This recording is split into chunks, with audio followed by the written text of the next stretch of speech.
अतिक्रमण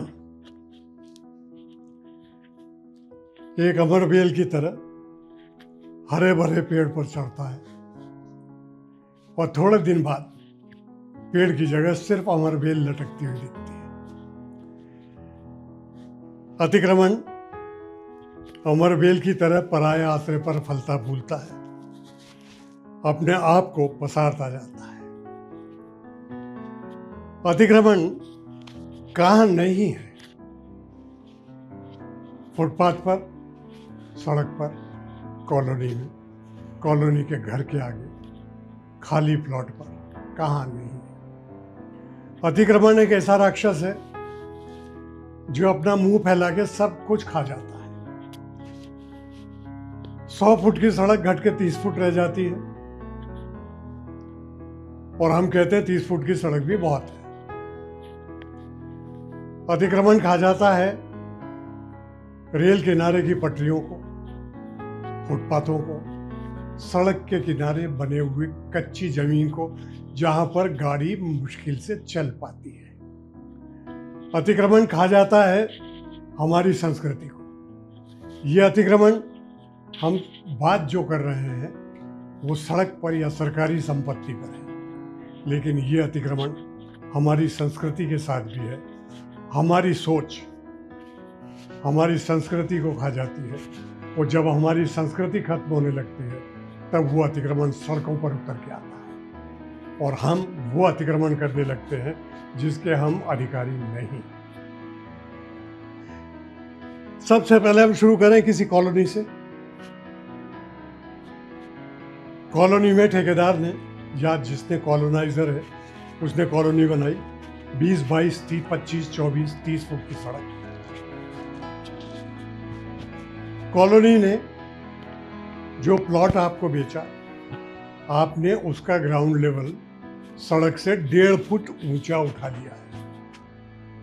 अब प्लॉट में अंदर जाने के लिए आपको एक रैंप की जरूरत है और ये रैंप आप कॉलोनी की सड़क पर या सरकारी सड़क पर बनाते हैं।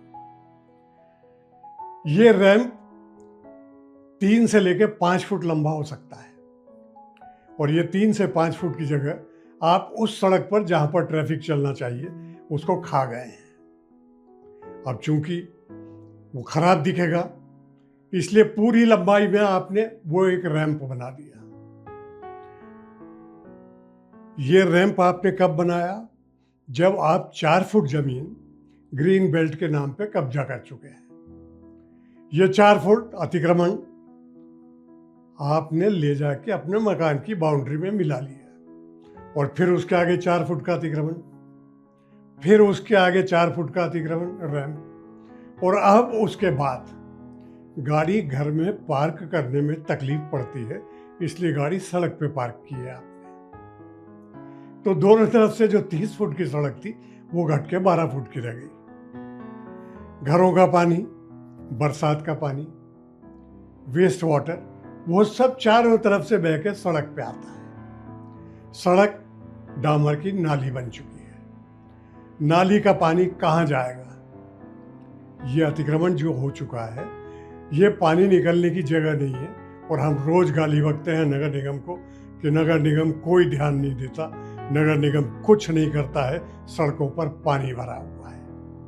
अरे भाई, जो कच्ची नालियां आप मेरी आयु के लोगों से या जो 50-60 की उम्र के लोग हैं उनसे पूछिए, कॉलोनी में सड़कों की जगह पर बंगलों के बाहर या मकानों के बाहर कच्ची नालियां होती थी जो हर बरसात के पहले साफ की जाती थी और अंततः जाकर वो एक नाले में मिल जाती थी।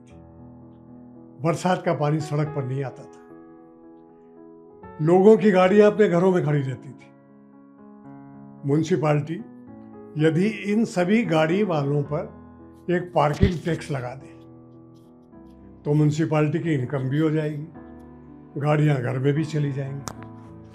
म्युनिसिपैलिटी के अधिकारी कर्मचारी प्लॉट होल्डर के पास जाएं कि भाई हम आपके मकान में क्या गलती है ये देखने नहीं आए, हम तो ये देखने आए हैं कि आपने अपने प्लॉट साइज के अंदर ही मकान बनाया है। यदि नहीं बनाया तो जितना अतिक्रमण है वो हम तोड़ रहे हैं। और ये तो हक नहीं है उस आदमी को कहने का कि मैंने अतिक्रमण किया, आप नहीं तोड़ सकते। आप 4 फुट आगे निकल आए, 4 फुट अंदर चले जाइए, नई बाउंड्री। ये अतिक्रमण करके आपने जो रैंप बनाया है घर में गाड़ी ले जाने के लिए, इसको हम तोड़ रहे हैं। ये रैंप आप अपने अंदर मकान के अंदर बनाइए ना। आपको गाड़ी का शौक है, रैंप गाड़ी घर के अंदर तक जाना है तो घर के अंदर रैंप बनाइए, सरकारी सड़क पर नहीं। घर के आगे की नाली कच्ची हो या पक्की, ये जिम्मेदारी उस प्लॉट होल्डर की है। कानून तो आप कुछ भी बना सकते हैं। आपने कानून बना दिया कि हम आपकी जमीन का अधिग्रहण करेंगे, सड़कें बनाएंगे, आपको कोई मुआवजा नहीं देंगे। तो भाई एक जिम्मेदारी तो आप डाल ही सकते हैं ना। भारत का संविधान जब आपके मूल अधिकारों की बात करता है तो मूल कर्तव्यों की भी बात करता है। तो ये मूल कर्तव्य आप नगर निगम के कानून में क्यों नहीं जोड़ देते? क्या आपके घर के बाहर 1.5 से 2 फुट चौड़ी एक नाली रहेगी जिस पर अंदर जाने का ब्रिज या अंदर जाने का पटिया आपको अपने व्यय से लगाना है और साल में 2 बार उस नाली को साफ करना है। पानी कहीं नहीं अटकेगा। नगर निगम के ऊपर आप भरोसे पर तो रहते हैं, लेकिन नगर निगम की मदद क्या कर रहे हैं? अतिक्रमण। नगर निगम का ऑफिसर आपकी तरफ देखकर पूछ ले कि भाई ये अतिक्रमण किया है, तो वो अतिक्रमण करने वाले 50 लोग इकट्ठा होकर पत्थर मारते हैं, लठ चलाते हैं, पुलिस कोई मदद नहीं करती और नगर निगम के आदमी भाग जाते हैं। अतिक्रमणकर्ता जिंदाबाद के नारे लगाते हुए फिर अपनी दुकान चालू कर देते हैं। अतिक्रमण ये वो राक्षस है, जैसा मैंने कहा, ये सब कुछ खा जाता है।